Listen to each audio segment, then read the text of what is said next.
सावधा सावधान. मलवग्गो 15वी आणि कदाचित 16वी गाथा. दोन्ही गाथा कनेक्टेड आहेत. बघूया, दोन्ही जर घेता आल्या तर दोन्ही घेऊ, नाहीतर मग एक घेऊ. मलवग्गो 15वी आणि 16वी गाथा आणि धम्मपद 249 आणि 250. आपण जवळपास अर्धा प्रवास होऊन गेलाय आपला धम्मपदाचा. धम्मपदामध्ये 423 गाथा आहेत. अर्ध्याच्या पुढं आपण प्रवास केलेला आहे आणि बऱ्याच नवीन नवीन गोष्टी आपल्याला याच्यामध्ये सापडतात धम्मपदाच्या अभ्यासामध्ये. म्हणजे मला तरी सापडतात. धम्मपदाचं पुष्कळ वेळा वाचन, अवलोकन केलं, पठण केलं. बराच वेळा आपण त्याच्यावर इथं सुद्धा बोललो ऑनलाईन. पण प्रत्येक वेळेला काहीतरी नवीन सापडतं त्याच्यामध्ये. तर प्रत्येक वेळेला नवीन सापडतं याचा अर्थ असा होतो माझ्या दृष्टीनं, की आपण स्वतःमध्ये प्रत्येक वेळेला नवीन नवीन पद्धतीनं उतरतो किंवा आपल्यामध्ये उतरल्यानंतर आपल्याकडं पाहिल्यानंतर आपल्याला प्रत्येक वेळा काहीतरी नवीन नवीन सापडतं आणि म्हणून नवीन नवीन अर्थ लागतात. तेच शब्द असतात, तेच वाचन केलेलं असतं. पण आपलं त्या शब्दांच्या आधारे स्वतःकडं पाहणं, स्वतःमध्ये त्याचं काय म्हणतात त्याला अप्लाय करणं किंवा स्वतःमध्ये ते लागू करणं, ती शिकवण, ती गाथा किंवा त्या दृष्टीनं स्वतःकडे पाहणं, तर काहीतरी नवीनच दिसते प्रत्येक वेळेला. आणि मला वाटतं तो आपल्या डेव्हलपमेंटचा आरसा पण आहे. यालाच दुसरं जे संबोधी अंग आहे, धम्मविचय. धम्मविचय म्हणजे अ, विषय म्हणजे ॲनालिसिस, म्हणजे धम्माचं विश्लेषण आपल्याला किंवा धम्माचं स्वरूप आपल्याला दिसतं. कशामुळे? पहिल्या बोधांगामुळे, सतीमुळे. आणि ते सती म्हणजे सतीपठ्ठाण आहे. सप्तबोध्यांग हा विकासाचा आलेख आहे. विकासाचा आलेख आहे. आपली प्रॅक्टिस पुढं पुढं चालली की नाही, पुढं पुढं किंवा खोलामध्ये चालली की नाही, ते दाखवणारा आलेख म्हणजे सप्तबोध्यांग आहे. त्यातलं पहिलं जे आहे ते सती पठ्ठाण आहे. सती धम्मविचय वीर्य प्रीती प्रसरप्ती समाधी उपेक्षा. सती धम्मविचय वीर्य प्रीती प्रसरप्ती समाधी उपेक्षा.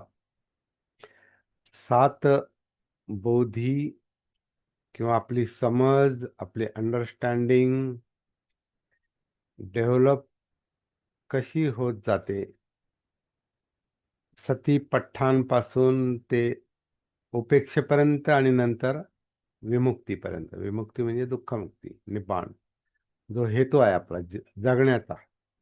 एकूणच आपल्या सगळ्याच माणसांचा, प्राण्यांचा हेतू जो असतो जगण्याचा, तो दुःखमुक्तीच असतो. की त्रास नको, यातना नको. त्याला माणूस म्हणतो सुख पाहिजे किंवा म्हणतो आनंद पाहिजे. पण त्याला हे म्हणायचं असतं बॅक ऑफ द माइंड, तर मला दुःख नको आहे, मला यातना नको आहे, मला त्रास नको आहे, मला सुखम सेती पाहिजे.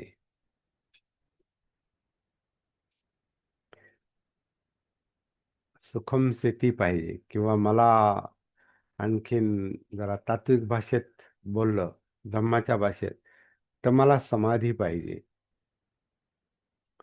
समाधी पाहिजे म्हणजे माझं चित्त भटकलं नाही पाहिजे. माझं मन भटकलं नाही पाहिजे. मला स्थिरता पाहिजे. त्याला आपण म्हणतो मला एकाग्रता पाहिजे.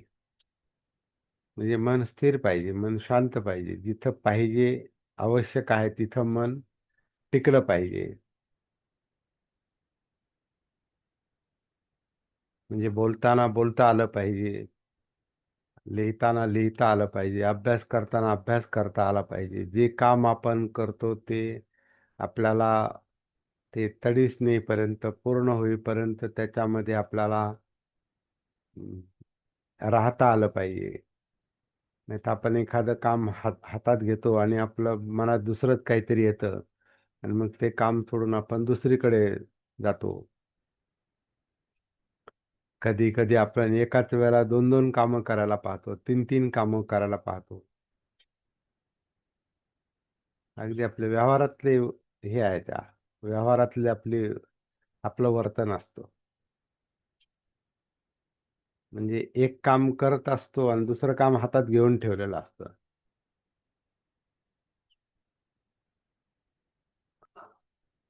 तर ते दोन्ही धड होत नाहीत. अर्ध लक्ष इकडं अर्ध तिकडं. तर असं आपली अपेक्षा असते की जे आपण काम करतो ते व्यवस्थित झालं पाहिजे, चांगलं झालं पाहिजे. पण ते तसं का होत नाही? तर मन स्थिर नाही, एकाग्र नाही, शांत नाही. आणि ते आपल्याला पाहिजे असतं. आणि स्थैर्य आणि एक सुखम स्थिती हा एक चांगला, ते फार सोपा शब्द वाटतो, सुखाने झोपणे. सुखाने झोप फार कठीण असते.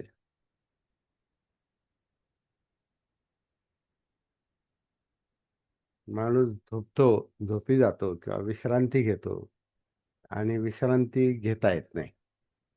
झोप झोपण्यासाठी तो पडून राहतो, पण झोप येत नाही. काही काम नसतं, दुसरं काही काम नाही, आता झोपायचंय, पण झोप येत नाही. सुखम सेती, सुखाने झोपणं होत नाही का? आतल्या आत सगळी गडबड आहे.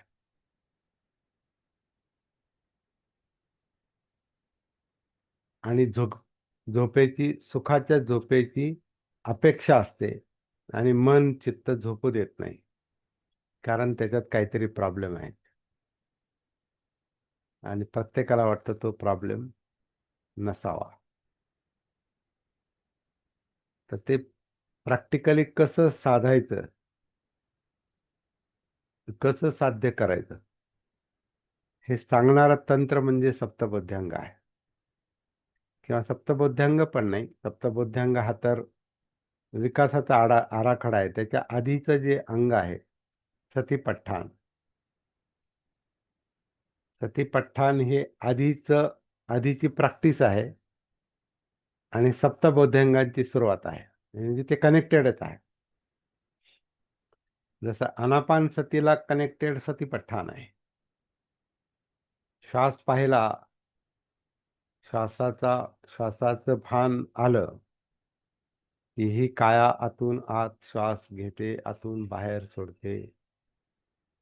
हे पाहता पाहता, प्रॅक्टिस करता करता करता करता आपण नॅचरली, आपोआप, नैसर्गिकपणे कायेत उतरतो. आणि जेव्हा आपण कायेत उतरतो तेव्हा तिथून सतीपट्ठाण सुरू होतं. सती म्हणजे जागृती, भान, हे आपण नेहमी पाहतो. पठ्ठाण म्हणजे मी असा अर्थ घेतो त्यासारखं, गाडी गाडी प्रस्थान कर रही है, म्हणजे गाडी प्रस्थान करते. प्रस्थान म्हणजे स्थान सोडून पुढे जाणे, म्हणजे पुढे जाणे. प्रस्थान म्हणजे निघाली गाडी, चालली गाडी, चालू आहे, गती आहे त्याच्यात. तशी सती ही गतिशील असली पाहिजे, तसा मी त्याचा अर्थ घेतो. आता बहुतेक लोक पठ्ठांचा अर्थ फाउंडेशन घेतात आणि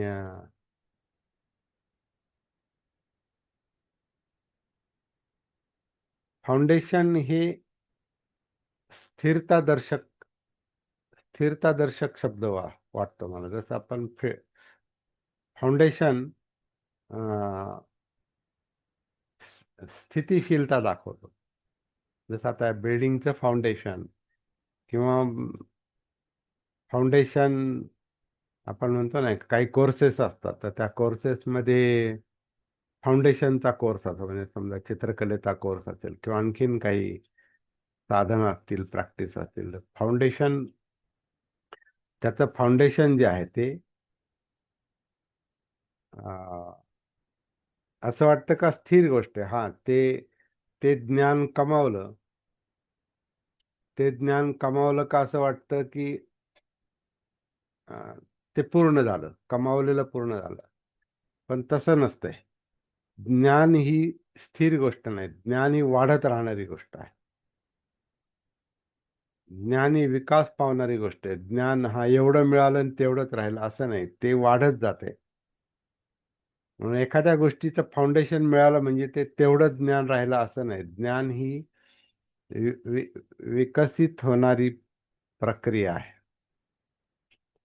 म्हणजे एखादी गोष्ट आज कळाली तर उद्या त्याच्यापेक्षा जास्त कळते, जर त्याच्यात उतरलं तर. परवा त्याच्यापेक्षा जास्त कळते. काही दिवसानंतर आपल्याला लक्षात येतं, पूर्वी एवढं आपल्याला कळालं नाही, आता ते कळायला लागलं. म्हणजे फाउंडेशन जर त्याला म्हटलं, त्या ज्ञानाला, पहिल्या ज्ञानाला, तर मग ती स्थिरता दर्शक गोष्ट आहे. म्हणून सतीला जेव्हा फाउंडेशन म्हणतो आपण, हा एवढी एवढी सती मिळाली मग ती स्थिर झाली, असं नसतंय ते. असं नाही, असं मला वाटतं. सती पठाण म्हणजे प्रस्थान करते, पुढे पुढे जाते. आपल्या या प्रॅक्टिसच्या भाषेत जे आपण आनापानसती सूत्राच्या आधारे जो म्हणजे एक सूत्र आपण प्रॅक्टिससाठी लक्षात घेतो, त्याच्यामध्ये सती कशी पठाण करते असं म्हटलंय की आधी अनापान सती, सती ती भान जागृती श्वासाच्या पातळीवर डेव्हलप होऊ द्यायची आहे. म्हणजे अं, विकसित होऊ द्यायची, वाढू द्यायची आहे. आणि श्वास परत ही स्थिर गोष्ट नाही, ती गतिशील आहे. कारण ती प्रक्रिया आहे. श्वास हा काय असा एखाद्या वस्तूसारखा स्थिर नाही.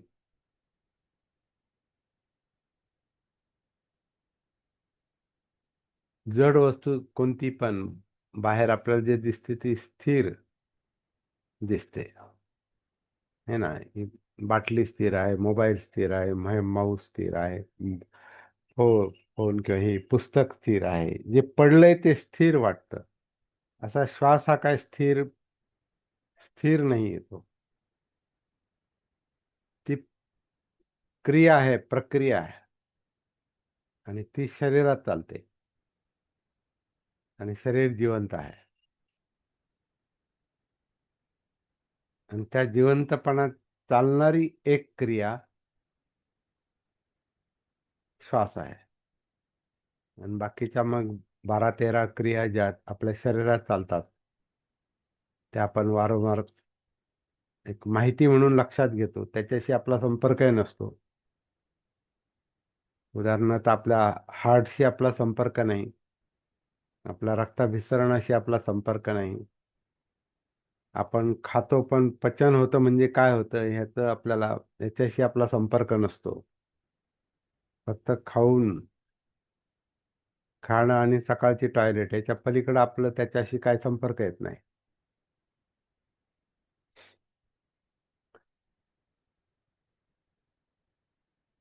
आपल्याला विचार प्रक्रियेशी आपला संपर्क नाही, मेंदूत काय चाललंय त्या क्रियेशी आपला संपर्क नाही, इमोशनशी संपर्क नाही.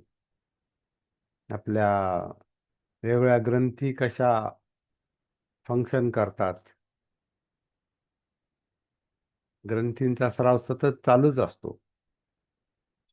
जशी आपली लाळ सतत पाझरत असते, वेगळ्या पद्धतीनं, वेगवेगळ्या निमित्तानं, पण आपल्याला ते लक्षातही येत नाही. पित्त, आणखीन काय काय असतंय ते. आपल्या डोळ्याशी आपला संपर्क नाही, कानाशी संपर्क नाही, गंध, चव, स्पर्श, म्हणजे एवढ्या अनेक हालचाली आहेत आतमध्ये. कायानुसतीमध्ये त्या त्या सगळ्या गोष्टी येतात. त्या कायेत ज्या ज्या काही अंतर्गत हालचाली घडतात, तोही सतीचा विषय आहे. पण तो कायेत उतरल्यावर सतीचा विषय आहे. ते लवकर उतरता येत नाही, म्हणून आनापान सती. तर जेव्हा आनापान सतीचाच आपण जर विचार केला, तर आनापान सती ही एक क्रिया आहे शरीरातली, आणि ती सतत हालचाल करते. त्या क्रियेमध्ये सतत हालचाल होते.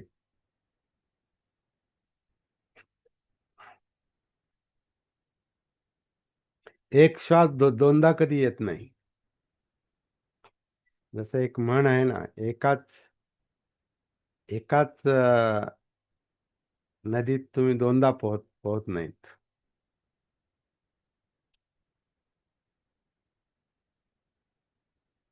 एकाच नदीत आपण दोनदा पोहत नाही. कारण प्रत्येक वेळेला नदी नदी म्हणजे प्रवाह. नदी आपण ते काय खड्ड्याला, नदीच्या खड्ड्याला आपण नदी नाही म्हणत. नदीत वाहणाऱ्या पाण्याला आपण नदी म्हणतो. कारण प्रवाहाला उद्देशून तो शब्द आहे.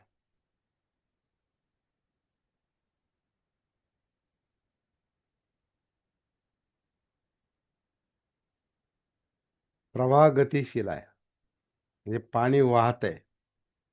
आणि जेव्हा आपण पाण्यात उतरतो, तेव्हा त्यावेळेला जे पाणी वाहतं त्याच्यात उतरतो. दुसऱ्या वेळेला उतरतं त्याला दुसरं पाणी असतंय. म्हणून एकाच नदीत आपण दोनदा उतरत नाही किंवा दोनदा पोहत नाही. त्या दोनदा उतरत नाही. ज्यांना पोहता येत नाही तो वेगळा मुद्दा आहे. परंतु एकाच नदीत आपण दोनदा पाय टाकत नाही किंवा दोनदा उतरत नाही. एका वेळेला एकदा. तसं आनापान एका वेळेला एकच आहे. त्याच्यामुळं आनापान सती ही गतिशील प्रक्रिया आहे. कारण आनापान जर एक नाही, तर मग त्याची सती पण एक नाही.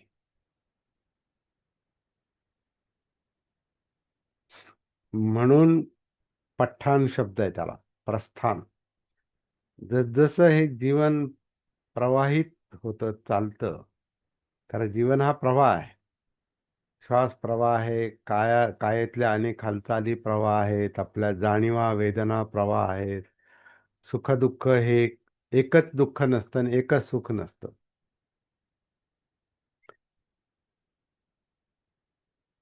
एकच सुख आणि एकच दुःख नाही. दुःख बदलत राहतं, सुख बदलत राहतं. दोन्ही गतिशील आहेत. आणि त्याच्यानुसार आपलं मन जे आहे ना, हे फ्लक्च्युएट होतं, कंप पावतं. म्हणून ती एकाग्रता नसते. तर ही एक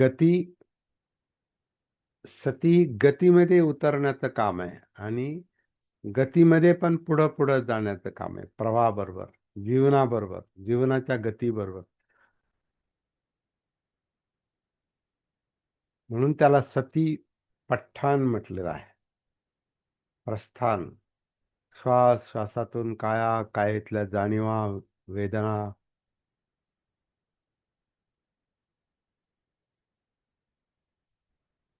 फिलिंग, सुखदुःख, सुखदुःखाचं कारण चित्त, आणि त्याचं धम्मविचय विश्लेषण जे आपण मनोधम्मात करतो, ते धम्मविचय विश्लेषण. ते सगळ्या गतिशील क्रिया आहेत. तर ह्याच्याशी सती जेव्हा एकरूप होत जाते, तेव्हा ते पठ्ठाण केल्याशिवाय त्याच्यात प्रस्थान, म्हणजे गतिशील प्रॅक्टिस केल्याशिवाय, साधना केल्याशिवाय आपण त्या प्रवाहामध्ये उतरू शकत नाही. त्या प्रवाहामध्ये उतरणं म्हणजे श्रोतापन्न अवस्था आहे, स्ट्रीम एंट्री. त्या स्रोतात उतरतो आपण, प्रवाहात उतरतो. श्वासाच्या प्रवाहात, कायेतल्या वेगवेगळ्या ऍक्टिव्हिटी त्यातल्या प्रवाहात, म्हणजे आतल्या ऍक्टिव्हिटीज पण आणि बाहेरचं पण, उठणं, बसणं, चालणं, झोपणं, हातवारे, मानेची हालचाल, बोलणं, अमकं सगळं, प्रत्येक गोष्ट, खाणं पिणं सगळं.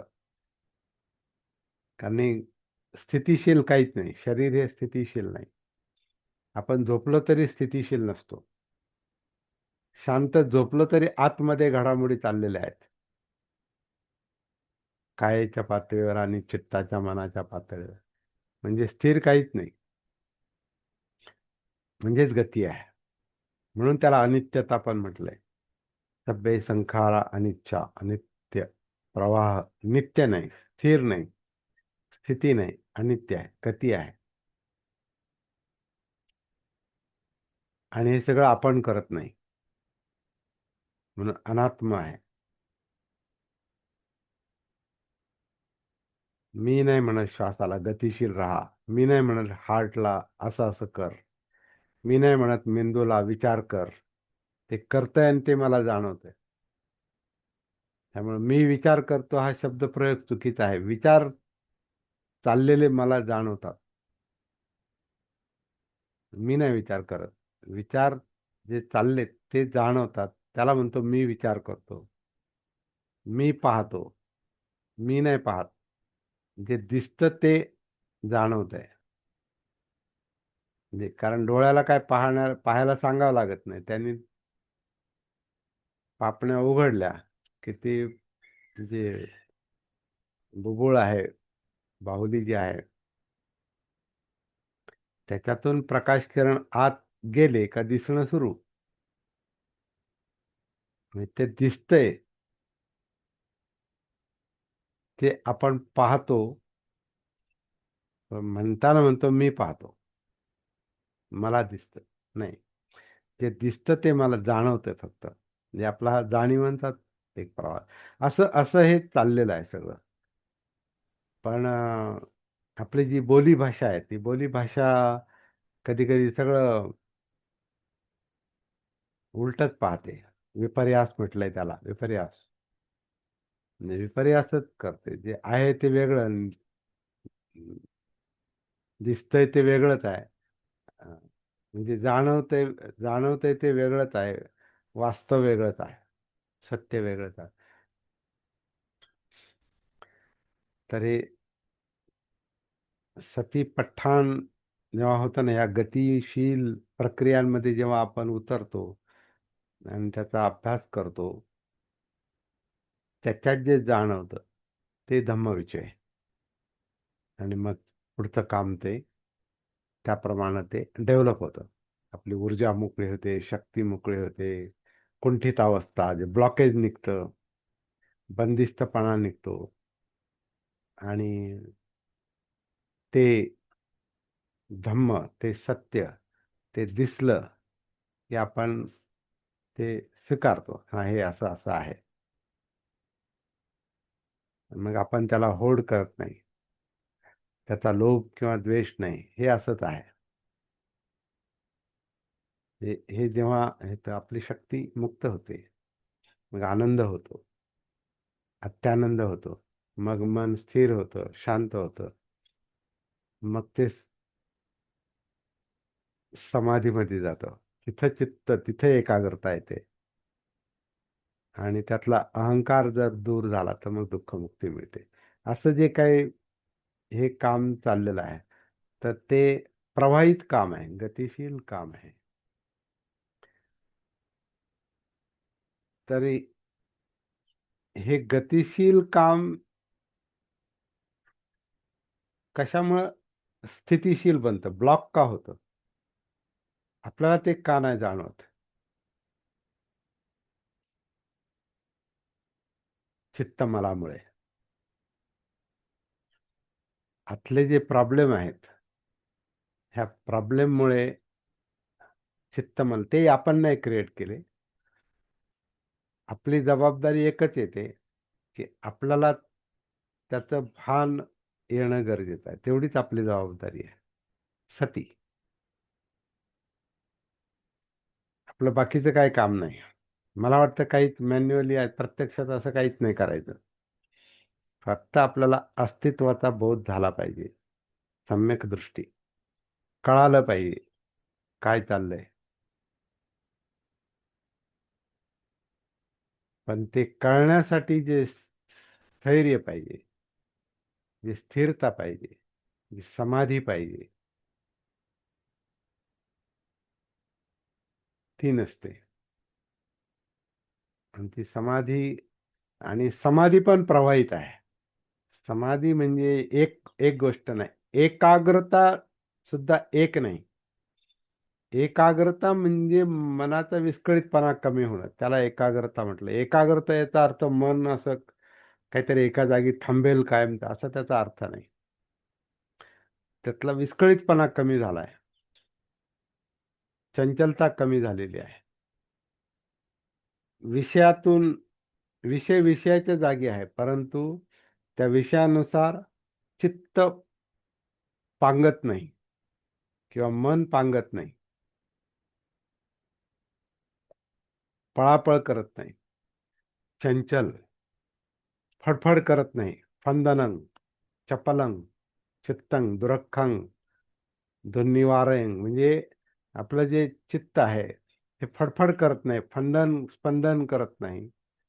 आणि त्याच्यात ती चंचलता, चपळता, निष्कारण चपळता जी आहे म्हणजे पळापळ, ती कमी होते. दुरख्खं जे आहे त्याला रक्षण करणं कठीण आहे, ते हातात येतं जागृतीमुळे, सतीमुळे. जे दुरख्खं आहे ते रक्षण करता येतं त्याचं. धम्मं रक्षति, धम्मं रक्षति धम्मचारी.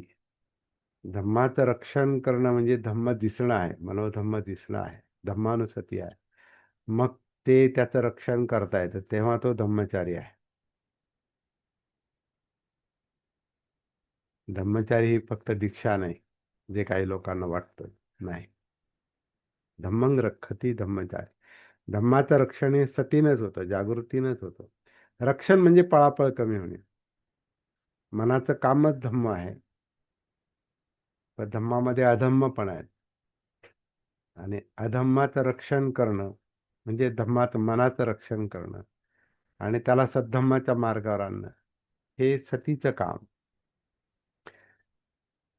तर आपल्याला जे करावं लागतं ते हे, पण याच्यात अडथळा जो निर्माण होतो तो चित्तमलांचाच आहे. म्हणून चित्तशुद्धी हे मुख्य काम आहे. आणि चित्तशुद्धीसाठी चित्त दिसलं पाहिजे. असं एकात एक सगळं गुंतागुंत आहे. पण त्या गुंतागुंतीतला पण स्पष्टपणा जाणवला पाहिजे की गुंता काय आहे. गुंतात गुंतलं तर गुंतात आहे सगळा, पण गुंता कळाला की गुंतात गुंतत नाही आपण. गुंता कळतो. धम्मविचय म्हणजे कळतं. मन कळतं म्हणजे मनातला गुंता कळतो. चित्त कळतो म्हणजे भावनिक गुंता कळतो. जाणीवा कळतात, वेदना कळतात. वेदनानुसतीमध्ये वेदना कळतात म्हणजे सुख दुःख जे सारखे नवीन नवीन निर्माण होतात आणि लयात जातात. उदय पावतात, लयात जातात. कशाने सुख होतं, टिकत नाही. कशाने दुःख होतं, टिकत नाही. बाहेरच्या गोष्टीमुळे पण आणि आतल्या गोष्टींमुळे, मेमरीमुळे, कशामुळे दुःख होतं. आणि ते कळत नाही, कारण जिथं ते निर्माण होतं, जेव्हा ते निर्माण होतं तेव्हा तिथे सती उपस्थित नसते, म्हणजे वेदनानुसतीनं. तर ही शेवटी सती हा शेवटी महत्वाचा मुद्दा येतो. तर मलवग्गातली ही जी गाथा आहे, ही गाथा अं, एक ईर्ष्या ईर्ष्या हा त्याचा विषय आहे. चित्तमल आहे तो. ईर्ष्या म्हणजे स्पर्धा आहे. ईर्ष्या म्हणजे अमक्याला अमकं मिळालं ते मला का नाही मिळालं, आणि जर मिळालं तर मग अहंकार. दुसऱ्याला मिळालं मला का नाही मिळालं तर ईर्ष्या, स्पर्धा, आणि मग मनाची, चित्ताची तडफड, फडफड, आणि त्याप्रमाणे मग वर्तन, आणि त्याप्रमाणे बोलणं. आता ही जी अं, हा जो ईर्ष्येचा मुद्दा आहे तो एका विशिष्ट उदाहरणाला घेऊन त्यांनी सांगितला आहे. धम्मपदामध्ये. आता त्या गाथेवरून लक्षात येतं की हे कोणाला उद्देशून बोललं असेल सर्वसाधारणपणे. ददन्ति वे यथा सद्धं यथा पसादनं जनो तत्थयो मंक भवति परेशं पानभोजने न सो दिवा वा रत्तिं वा समाधिं अधिगच्छति.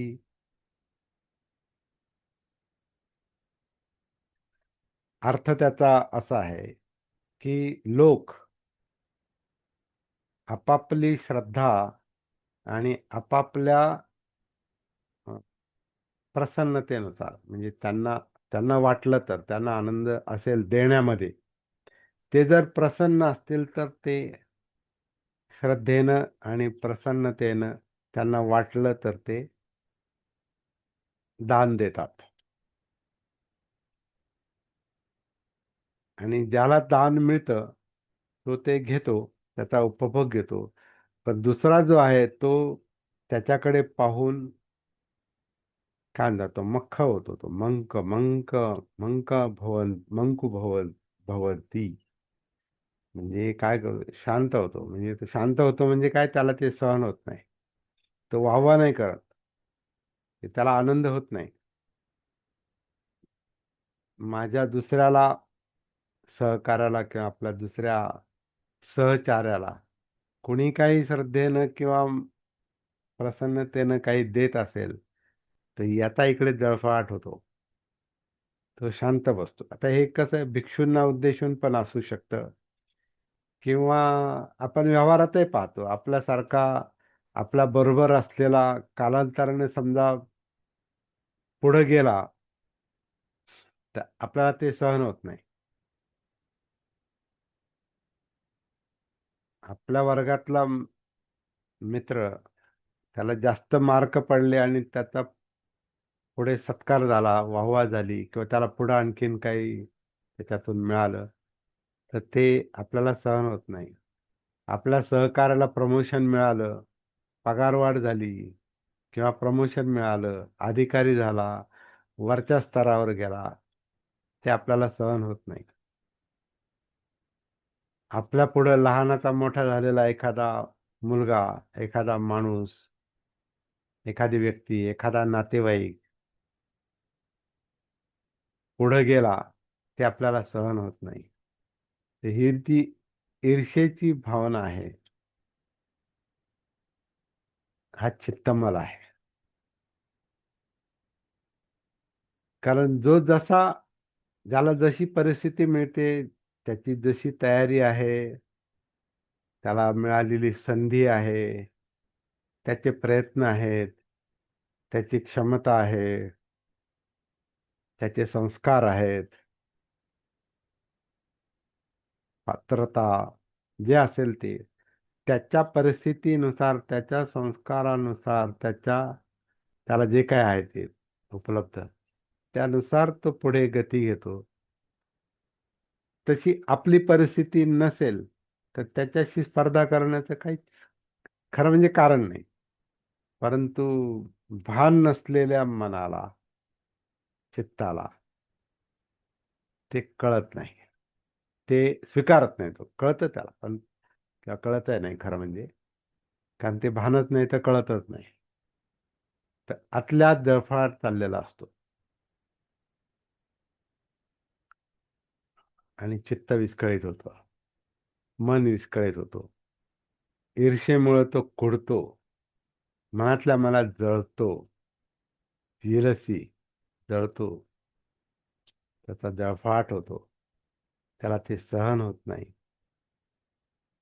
तर असं म्हटलेलं आहे की दुसऱ्याचं खाणं पिणं पाहून त्याला, कारण त्याला दान मिळतं, लोकांची श्रद्धा, म्हणजे आता भिक्षूच्या बाबतीत पाहिलं तर अं, बहुतेक आता हे भिक्षूच्याच बाबतीत हे असणार आहे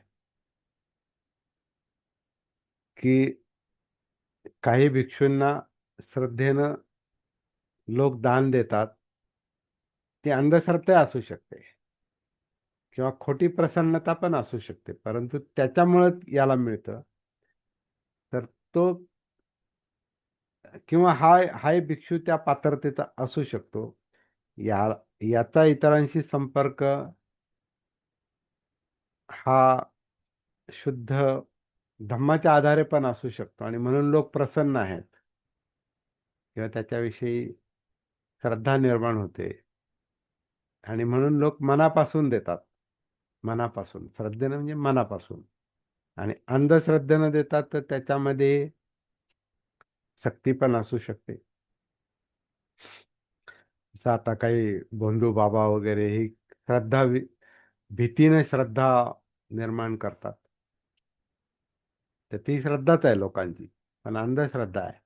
ती भयातून निर्माण होणारी श्रद्धा, आणि विशेषतः अपेक्षा आहेत त्यांच्या, की हे हा बाबा असं असं करील आणि माझा असा असा फायदा होईल. मग ते प्रसन्नतेनं देतात, खुशीनं देतातच असं नाही, तर हा तशी मागणी पण करतो. असे पण ते एक हे आहे. परंतु तिसऱ्या साधूला, साधू हे सगळं पाहून जळतो, त्याचा जळफळाट होतो. तर बाहेर काय चाललंय हा मुद्दा नाही. मुद्दा हा आहे की माझ्यात काय चाललंय, कारण ती गोष्ट मला डिस्टर्ब करते. ती ईर्ष्या, ती स्पर्धा, ते खोटं असेल, ते बाहेरचं काय असेल ते खोटं असेल, खरं असेल किंवा खोटं असेल, पण मी माझी तुलना त्याच्याशी करतो. कारण ज्याला ते मिळतं तो, त्याची रँक जी आहे, त्याचं जे त्याची जी पोझिशन आहे, त्याचं जे पद आहे, त्याचं जे आसन आहे, तो माझ्यातला आहे. तो माझ्यासारखाच आहे. मी भिक्षू आहे, तोही भिक्षू आहे. आणि मग त्याला पाहून याला जळफळाट का होतो, तर त्याचा प्रश्न नाही, त्या देणाऱ्यांचा प्रश्न नाही. प्रश्न ह्याचा आहे ज्याच्या मनात ती ईर्ष्या निर्माण होते. असं आपण व्यवहारात पण यात अप्लाय करू शकतो, लागू करून पाहू शकतो. आपल्या आजूबाजूला अशा अनेक घटना आहेत की ज्या घटना पाहून, जे लोक पाहून, त्यांची प्रगती पाहून आपल्याला ते सहन होत नाही. किंवा एखाद्याची अधोगती पाहून आपण कधी कधी आसुरी आनंद पण घेतो. तो ईर्ष्येचा दुसरा भाग आहे. मला मिळालं, त्याला नाही मिळालं. बघा मी किती भारी आहे, मी किती मोठा आहे. ती माझी अ, लायकी आहे, ती माझी पात्रता आहे. लोकांची बघा किती श्रद्धा आहे, आणि लोक किती प्रसन्नतेने देतात. त्याचा याला अहंकार असतो. याचा अहंकार हा त्याचा दुसरा चित्तमल आहे. तो एक चित्तमलच आहे, कारण तोही डिस्टर्ब करतो, आणि ईर्ष्या पण डिस्टर्ब करते. तर हे चित्तमलाची वेगवेगळी रूप आहेत. म्हणून अहंगंड, न्यूनगंड म्हणजे मी मोठा आहे ही भावना, आणि मी छोटा आहे, कमी आहे ही भावना, किंवा मी समान आहे ही भावना. समगंड म्हणजे न्यूनगंड, अहंगंड आणि समगंड, हे तिन्ही गंड जे आहेत, तिन्ही पण अं, धारणा ज्या आहेत, ही ध्यान, ही जी पकड जी आहे, हे तिन्ही धारणा ज्या आहेत ह्या प्रॉब्लेमॅटिक आहेत. कमीपणाची भावना प्रॉब्लेमॅटिक आहे. अहंकाराची भावना, अहंगंड, superiority complex, inferiority complex and similarity complex म्हणजे समगंड. मीन तो एक सारखाच आहे. काय तो पण मॅट्रिक आहे, मी मॅट्रिक आहे. तो ग्रॅज्युएट आहे, मी ग्रॅज्युएट आहे. तो पोस्ट ग्रॅज्युएट आहे, मी पण पोस्ट ग्रॅज्युएट आहे. तो अधिकारी आहे, मी पण अधिकारी आहे. आणि तो भिक्षू आहे, मी पण भिक्षू आहे. आणि तो आणि मी एकच आहे. पण त्याला एवढा मान का? तो एवढा पुढं कसं काय? तर त्या समगंडामध्ये त्याला ते समगंड टिकून नाही राहिला तर तो वर खाली झाला का याचं चित्त वर खाली होतं. तर हा जो गंड गंड म्हणजे धारणा आहे. जसं आता हे जाती व्यवस्थेमध्ये पण खालच्या जातीचा जो गंड आहे तो न्यूनगंड आहे. वरच्या जातींचा जो गंड आहे तो अहंगंड आहे. परंतु तो त्यांचा प्रॉब्लेम नाही. जो स्वतःला कमी समजतो तो त्याचा गंड आहे, तो त्याचा प्रॉब्लेम आहे. त्यानं त्याच्यातून बाहेर पडणे हे त्याचं काम आहे. म्हणून बाबासाहेबांनी अस्पृश्यतेची जाणीव करून दिली. तुम्ही कोण आहात, कसं जगता, हे परत जाणीव करून दिली. लोक तर तसं जगतच होते. बाबासाहेबांनी नवीन काय सांगितलं की तुम्हाला शिवत नाही, ते पहिल्यांदा थोडं सांगितलं. तुम्हाला पाणी मिळू देत नाही, तुम्हाला शिक्षण घेऊ देत नाही, तुम्हाला तुमच्या पोटापाण्याचे तुमचे उद्योग नाहीत, तुमची सावली चालत नाही, तुमचं अमुक चालत नाही, तुम्हाला स्वातंत्र्य नाही, तुम्हाला समता नाही, तुम्हाला बंधुत्व नाही, तुम्हाला न्याय नाही, तुमच्यामध्ये मानसिक शक्ती नाही, तुमच्यामध्ये आर्थिक बल नाही, तुमच्यामध्ये सामाजिक बल नाही. हे का सांगितलं? हे नवीन म्हणजे काय असं वेगळं काय सांगितलं? पण ते भान नसल्यामुळे ते त्यांच्या लक्षातही येत नाही. ते लक्षात आणून दिलं म्हणजे जागं केलं. जागं केल्यामुळं अरे मी काय भोगतोय मी, आणि कशामुळे कोणामुळे भोगतोय. बाहेर कारण असेल परंतु त्याचा बळी मी आहे, त्रास माझा आहे. हे जागृतीचं काम बाबासाहेबांनी केलं म्हणून ह्या लोकांमध्ये चैतन्य निर्माण झालं. आणि मग ते त्याचं पुढे शक्तीमध्ये किंवा चळवळीमध्ये रूपांतर झालं. आणि मग ही सामुदायिक ताकद बनली. आणि मग पुढचं काम झालेलं आहे. तर हे जे हे सगळं मानसशास्त्रीय काम आहे खरं म्हणजे. धम्माचं काम, बुद्धांचं काम, बाबासाहेबांचं काम हे सायकोलॉजिकल आहे. त्याला व्यवहाराची जोड आहे. परंतु मुख्यतः काय काम केलं पाहिजे आणि कुठं आघात केले पाहिजेत, आणि ते आघात करण्याची ती गरज होती. कठोर बोलण्याचीच गरज होती. थोडस बाबासाहेबांच्या भाषेत चढाईचं धोरण, थोडं असं आक्रमकतेनं ते बोलणं. कारण गाफील आवाज, ते कळतच नाही. जसं एखादं लहान पोरग असतं आणि त्याला सांगतोय आपण, ते चटका बसल किंवा पुढे खड्डा आहे जाऊ नको, गाड्या येतात जाऊ नको, नाही जाईलच, किंवा कळतच नाही. रगेलपणा पण आहे किंवा अज्ञान आहे, कळत नाही. मग काय करावं लागतं? वेळ पडली तर फटका पण मारावा लागतो. त्यांना ऐकत नाही.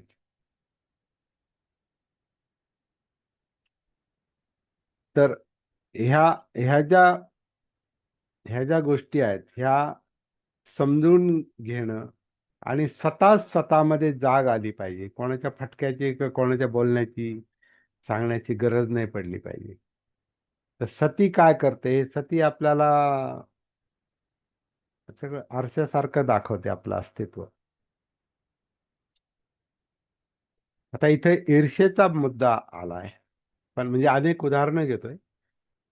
जेव्हा ते तसं असेल तेव्हा ते तसं पाहायचंय. म्हणजे आता आपले त्रिकोणाच्या भाषेत आपल्याला ह्या गोष्टीचा विचार करणं भागत आहे. कारण तो आपल्या जीवनाचा अंग आहे ते. आपण बुद्ध बाबासाहेब, हे त्रिकोण जो आहे तो आपल्याला वारंवार पाहावाच लागतो. आपण त्रिकोणातच जगतो. आपलं अस्तित्व त्याच्याशी निगडीत आहे. त्यामुळं जसं आहे तसं पाहणं, यथाभूत ज्ञान दर्शन, हे सतीला जागृतीलाच होतं. आणि त्याच्यामुळे ती उदाहरणं येतील.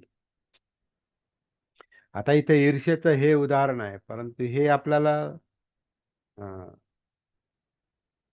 भिक्षू म्हणून, आपण भिक्षू नाही तर मग भिक्षू म्हणून ते उदाहरण आपल्याला लागू पडणार नाही. परंतु असंच इतरत्र घडतं, म्हणून आपल्याला आपण इतर उदाहरणं पण घेऊ शकतो. मुद्दा तोच आहे, तत्व तेच आहे, मानसिकता तीच आहे. इकडे भिक्षू असतील, इकडे सामान्य लोक, इतर लोक असतील. सामान्य ना असामान्य असा मुद्दा नाही. इकडे चिवरधारी असतील, ते भिक्षाटनावर जगत असतील, धम्मदेशना करतात न करतात तो वेगळा भाग आहे, परंतु त्यांची जीवनशैली जी आहे ती परावलंबी, समाजावर अवलंबून. पण समाजावर अवलंबून 100% असते असंही नाही. समाज पण त्यांच्यावर मार्गदर्शनासाठी, धम्मासाठी अवलंबून असू शकतो. कारण सगळ्याच गोष्टी प्रत्येकाला सारख्याच प्रमाणात समजतील असं नाही. तर ज्याला समजतं त्यानं ती गोष्ट शेअर केली पाहिजे. आता भिक्षूनी जर असं समजू, आता बुद्धांच्या काळातले भिक्षू तशा प्रकारचे होते. आजचं काय आहे, आपण आजूबाजूला चित्र पाहतो.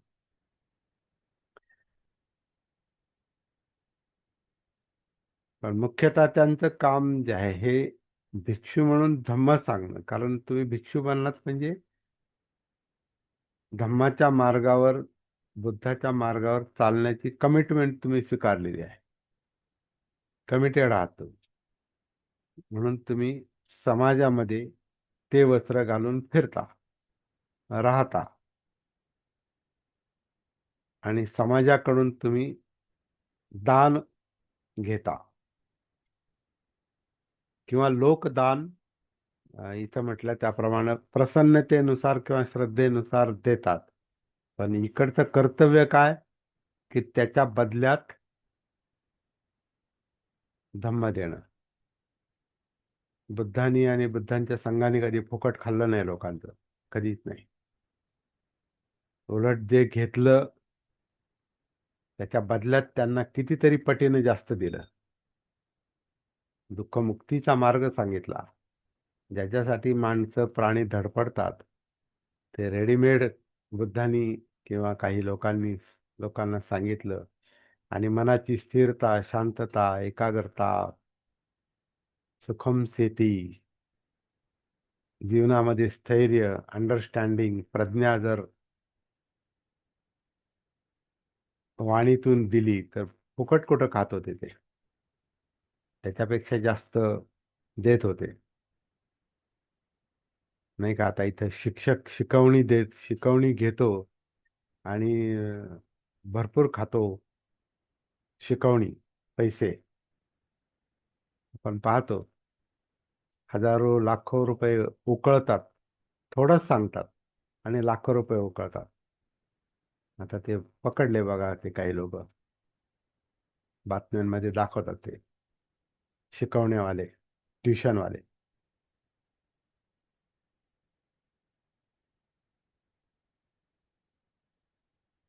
बुद्धाच्या काळातले भिक्षू शिक्षक नव्हते, ते कल्याण मित्र होते. ते खूप द्यायचे आणि थोडं घ्यायचे. काय थोडं, काय एकाच वेळेचे जेवणाचं बस, सकाळचं जेवण, ते पण संध्याकाळी फळं वगैरे काय असतील ते. पण ती एक जीवनशैली होती त्या काळातली. आजच्या काळात ती व्यावहारिक जीवनशैली आपण खरं म्हणजे नाही पाळू शकत. आणि बाबासाहेबांच्या दृष्टीने ती गरज पण नाही. कारण हे आतलं काम आहे, हे काय कपड्यातलं काम नाही. तुम्ही पांढरे कपडे घालता का चिवर घालता की सूट पॅन्ट घालतात, तर बाबासाहेब तर सूट पॅन्टीवरच असायचे. त्यांना काय म्हणणार आपण. त्यांना जे समजलं ते भल्या भल्यांना समजलं नाही, भिक्षूंना पण नाही आणि भिक्षू पंडितांना पण नाही. काय म्हणणार, कपड्याशी काय संबंध आहे, कपड्याचा काही संबंध नाही, किंवा लाईफस्टाईलशी काय संबंध नाही. तर ह्या ज्या गोष्टी आहेत ह्या आंतरिक गोष्टी आहेत, सायकोलॉजिकल गोष्टी आहेत.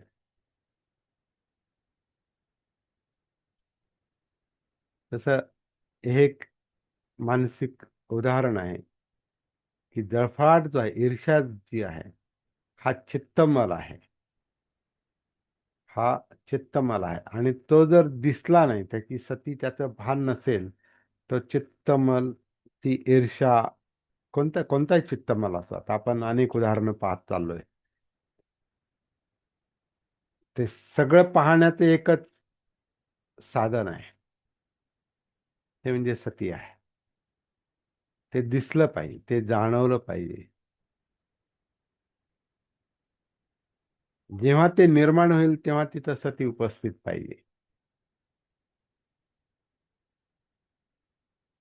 आता इथं ईर्षेचं उदाहरण दिलेलं आहे. स्पर्धा आहे की एखाद्याला श्रद्धेनं किंवा प्रसन्नतेमुळे लोक दान देतात आणि हा दुसरा जो आहे पाहणारा भिक्षू, जो काय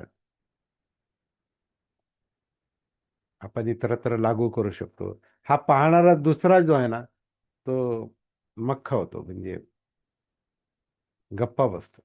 गप्पा बसतो म्हणजे आतल्या आत त्याचा जळफळाट होतो. तर ती प्रसन्नता पाहून लोक प्रसन्न आहेत आणि घेणारा प्रसन्न आहे म्हणून हा प्रसन्न नाही होत, हा गप्पा बसतो. याचा जळफळाट होतो. आतल्यात तो असंतुष्ट राहतो. अरे मला का नाही, सोपी गोष्ट आहे, सरळ गोष्ट आहे. मला का नाही तसं? म्हणजे हा जो मी आहे, सत्काय दृष्टी आहे, मी पण त्याच्यासारखाच आहे. मला का नाही ती श्रद्धा मिळत? मला का नाही लोक माझ्यावर का प्रसन्न होत नाही? तर त्याने स्वतःकडे वळून स्वतःचं परीक्षण करण्याऐवजी त्याचा जळफळाट होतो. स्वतःचं भान नसल्यामुळं तो स्वतःचं कर्तव्य पण विसरतो. आपण कोण आहे हेच विसरतो. त्याला फक्त त्या ज्या भोग वस्तू आहेत, उपयोगाच्या वस्तू आहेत, ते दान आहे, ते लोकांचा सन्मान आहे, त्याच्यासाठी, मग याचा अर्थ त्याच्यासाठी तुम्ही तसं बनले असं पण त्याचा, पण ते त्याला ते जाणवलं पाहिजे. म्हणजे मग काय होईल, पुढं ते म्हटलेलं आहे की जर असं असेल, जर आपल्या मनात ती ईर्ष्या असेल, असंतुष्टी असेल, तर आपल्याला दिवसा दिवसा सोडा, रात्री झोपायच्या वेळेला पण झोप येत नाही. नसो दिवा वा रत्तिंग वा समाधींगच्छ अधिगच्छति. आता समाधी म्हणजे चित्ताचं स्थैर्य, शांतता. म्हणजे रात्री आपल्याला झोप लागली पाहिजे म्हणजे काय, चित्त शांत पाहिजे म्हणजे झोप लागते. चित्त मन शांत नसेल, कारण कोणते असेल, आपला स्वभाव असेल किंवा समजा आता खूप उष्णता आहे, गरमी आहे, प्रचंड गरमी आहे, टेम्परेचर हे 35, 40, 42, 45 पर्यंत काही ठिकाणी गेलेलं आहे, जास्त झालेलं आहे. आणि अस्वस्थता आहे. परंतु उष्णता उष्णतेनं आपण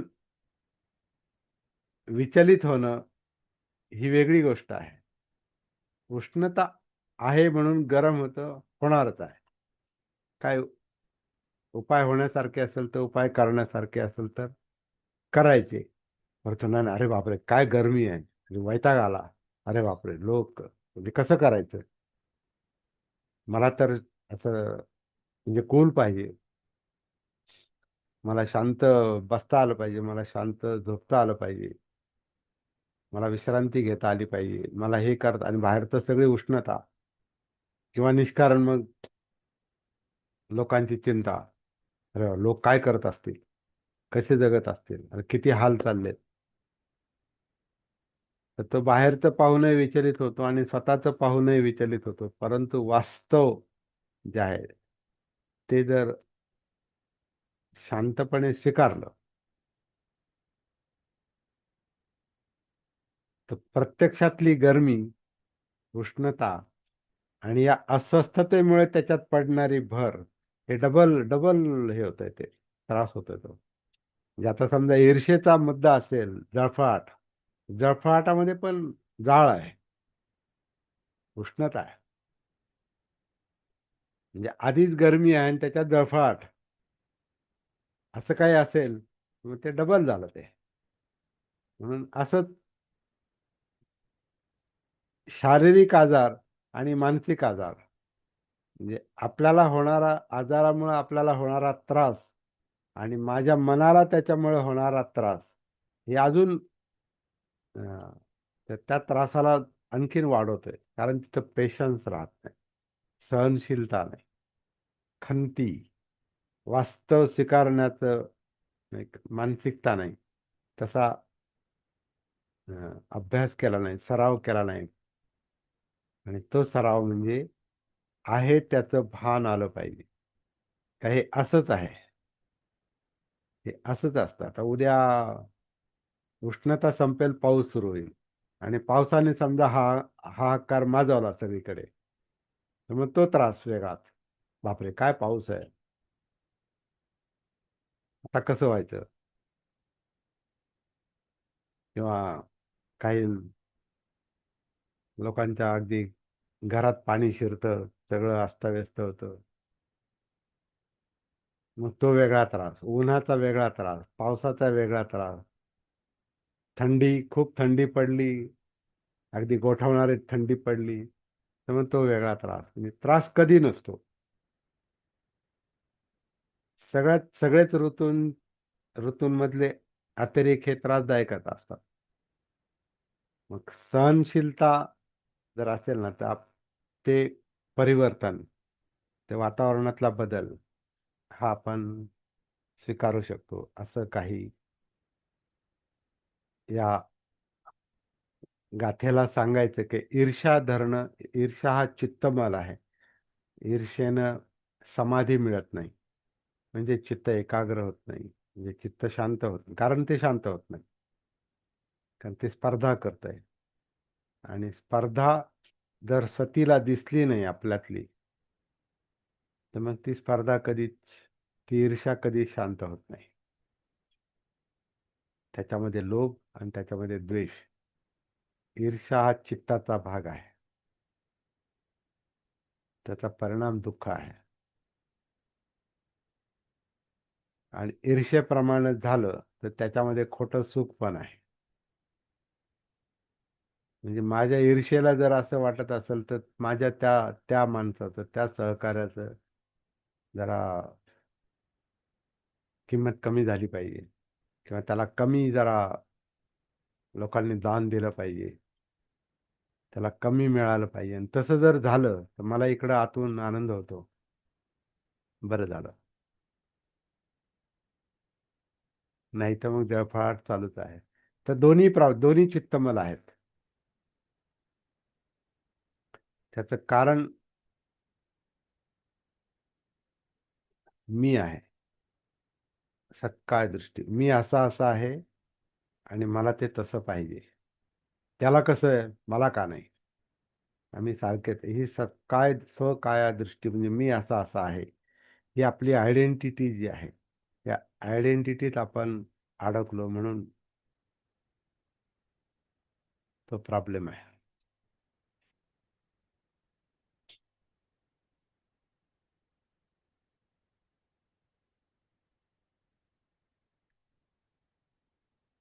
मागासवर्गीयांमध्ये वेगळ्या मागासलेल्या जाती आहेत. आणि मग मागासलेल्या वर्गातली प्रत्येक जात ही दुसऱ्या मागासलेल्या जातीची स्पर्धा करते. त्यांना कसं मिळतं, आम्हाला का नाही? गरिबी हा जर निकष मानला, तर मग वरचे वरचे वर्ग सुद्धा म्हणतात, आता आम्ही पण गरीब आहोत, आम्हाला पण आर्थिक निकष लावून द्या. म्हणजे हे जे सतत म्हणजे काही अपेक्षा असतात ना, ह्या गरजांवर पण अवलंबून आहेत आणि ईर्ष्येवर जास्त चालतात, काम करतात. म्हणून अशा प्रकारचे आंदोलन, मोर्चा, सत्याग्रह, उपवास काय म्हणतात, उपोषण, उपोषणाला बसेल मी, ब्लॅकमेलिंग, हे त्याच्यामुळं चालतं सगळं. तर हे सगळे चित्तमल आहेत. हे स्वतः डिस्टर्ब, ही माणसं डिस्टर्ब असतात. म्हणून आपलं स्थैर्य, आपली शांतता, आपली आपली झोप, स्थैर्य, मनाची स्थिरता, सुखम स्थिती, ही आपल्या हातात आहे. आपल्या सतीला ते आपल्या सतीच्या हातात आहे. आपली सती आपल्याला त्याच्यातून बाहेर काढते, समाधीमध्ये नेते.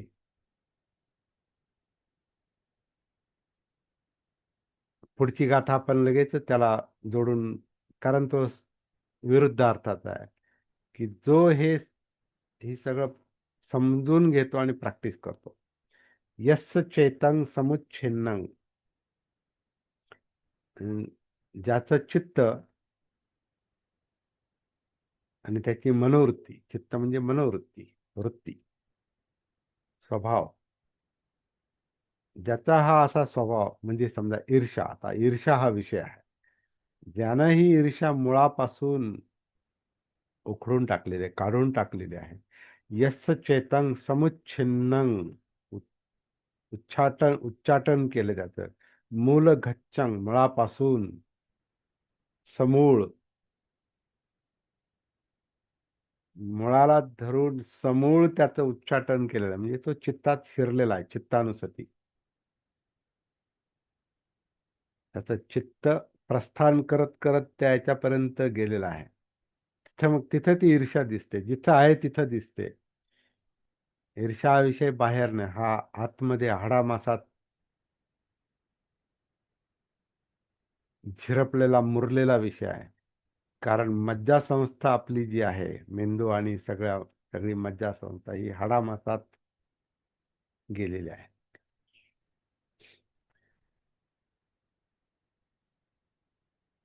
तर तिथं तो परिणाम दिसतो, म्हणून हाडामासाचा आपण उल्लेख करतो नेहमी. प्रत्यक्षात ते सगळीकडे आहे. समूळ म्हणजे हाडामासात किंवा मज्जासंस्थेत, चित्तामध्ये, मनामध्ये. तिथपर्यंत जेव्हा आपली सती जाते, कायेत उतरून जाणीवा चित्त मनोधर्म सगळीकडे जेव्हा जाते, तिथं मग आपल्याला या वृत्ती, मनोवृत्ती म्हणजे चित्त दिसतं. आणि मग तिथं मूलघच्चं समूहितं, मुळापासून मुळासकट त्याचा उच्छेद होतो. आणि मग पुढं म्हटलेलं आहे की त्याला दिवसा किंवा रात्री समाधी मिळते, म्हणजे त्याचं चित्त शांत होतं. अशी ही गाथा आहे. 16, 15 आणि 16 नंबरच्या 2 गाथा आपण आज मलवग्गातल्या पाहिल्या. आज टोटल 21 गाथा आहे. उद्या आपण पुढे जाऊ.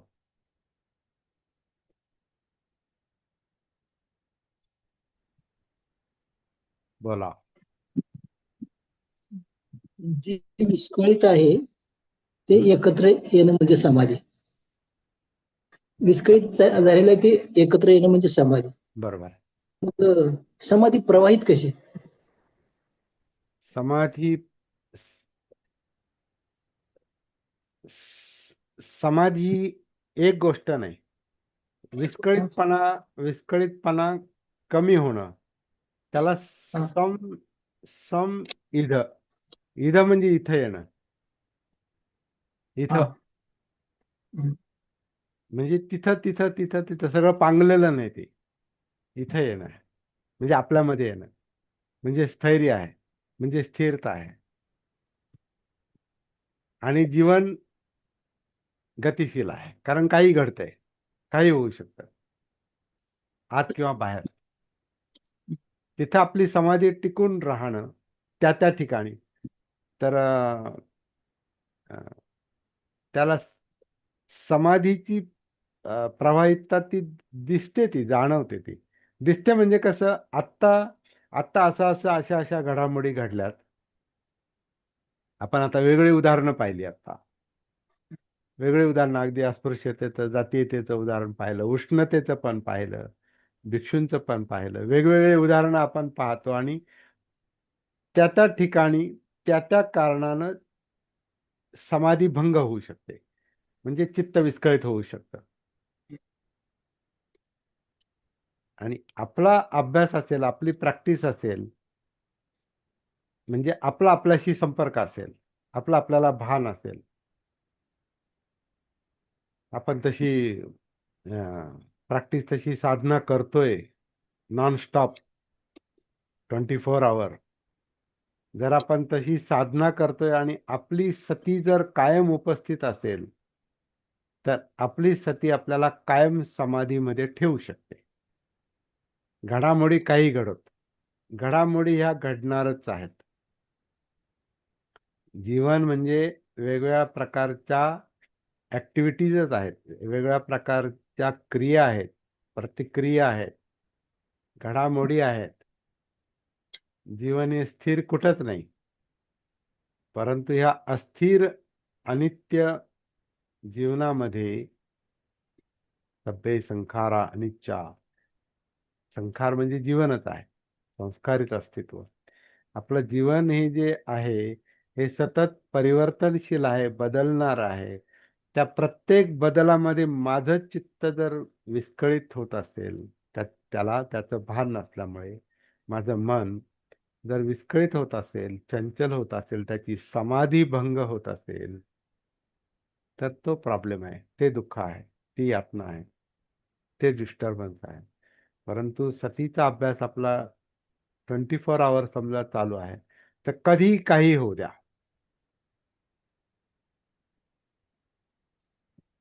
जर तिथं आपली सती जागृती भान उपस्थित असेल, तर लगेच तिथल्या तिथं ते कळतं का ठीक आहे, ही अशी परिस्थिती आहे, असं होणारच आहे, ह्याच्यामुळं असं होणारच आहे. आणि असंच राहील असंही नाही, बदलत आहे. म्हणजे बदल पण लक्षात घेतोय. आणि समजा लवकर बदलत नसेल तर तिथं सहनशीलता पण काम करते. आणि अपेक्षा नाही ठेवत.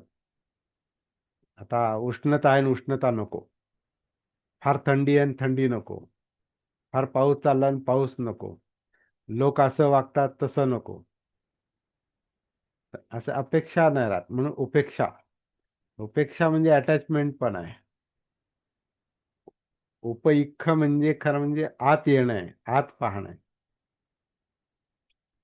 अपइख्ख म्हणजे बाहेरची अपेक्षा, उपइख्ख म्हणजे आतली अपेक्षा. तर उपेक्षा म्हणजे तुम्ही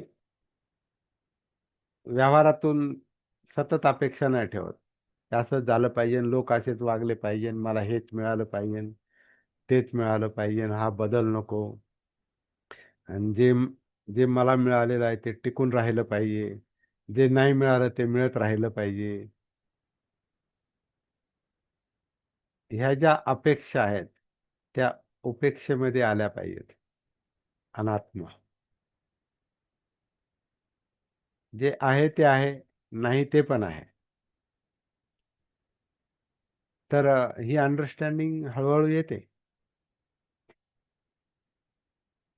त्याचा अनुभव घेत चालायचं पुढे.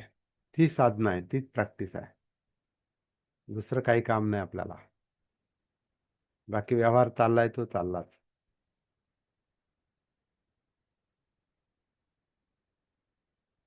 आपलं जगणं असं चाललं पाहिजे. आपली आजीविका, आपली जीवनशैली, लाईफस्टाईल अशी बनली पाहिजे की आपण कायमच याच कामात असलं पाहिजे, एकाच मार्गावर, याच मार्गावर. तो मुक्तीचा मार्ग आहे. तर मुक्ती कोण पथे, तर हा मार्ग आहे. सती पठ्ठाण म्हणजे अंतरंगात उतरणं. इंटरेस्टिंग आहे.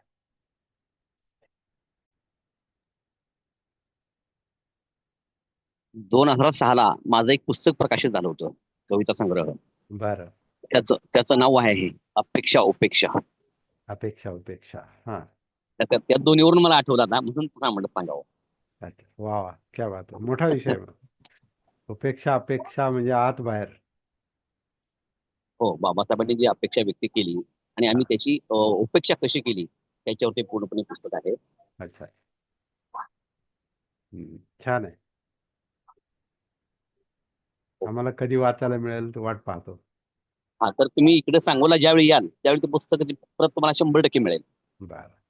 आता आणि सांगोल्याला येणं कधी होण्याची शक्यता आहे तुम्हाला सांगतो आता. जूनमध्ये जूनच्या ठ- 15 नंतर. ठरवलंय का तुम्ही? जूनच्या 15 नंतर मला वाटतं आपण त्यावर पण चर्चा नंतर करू आपण. पण 15 जून नंतर आपला विषय एक दिवस तरी आपल्याला मेळ लागतोय. बरं. हम्म. कारण सध्या हे 31 मेला मी रिटायर आहे. हा? त्यानंतर मात्र मग मी 31 मेला रिटायर आहे, सेवानिवृत्त. रिटायर अच्छा, तुमचं रिटायरमेंटवर आहे. अच्छा, ओके हो ओके हो हो. आणि सध्या त्या कामातच व्यस्त आहे. Okay okay. हा हा. ओके. एक चालता चालता एक गोष्ट सांगून टाकतो. आपलं धम्मपदाच्या पहिल्या यमक वग्गो मध्ये 20 गाथा आहेत. आणि 20 गाथा पूर्ण करता करता आपण मध्ये एक 2-3 दिवस सतीपठ्ठांचं पण सत्र घेतलेलं आहे. जे लोक त्याला उपस्थित असतील त्यावेळेला त्यांना आठवत असेल. तर ह्या 20 गाथा आणि ते सतीपठ्ठांचं 1-2 दिवसाचं 2-अडीच दिवसांचं ते सत्र, त्याचं सगळं प्रिंटआउट आपल्याला रविवारपर्यंत मिळेल. स्वप्नील मागाडेंनी ते काम हातात घेतलेलं आहे लोणीच्या इथल्या. तर त्यांना अभिनंदन तुमचं आणि त्यांचं पण. हा. तर काल मी त्यांना सगळं मॅटर पाठवलं. तर ते त्यांच्याकडं लॅपटॉप आणि प्रिंटर आहे. ते सगळं त्याचे प्रिंटआउट काढतील आणि मग त्याच्यावर माझं काम सुरू होईल. त्याचं एडिट करणं किंवा त्यातले शब्द बदलणं आणि मग त्याला फायनल स्वरूप देऊन आपली पहिली यमक वग्गोवरची पुस्तिका, काय 50, 60, 70 पानाची काय होईल ती, आणि सतीपठ्ठांची पण पुस्तिका छोटीशी अशी होईल. तर ती आपण लवकरच प्रकाशित करणार आहोत. तरी तुमच्यासाठी माहिती म्हणून सांगतो.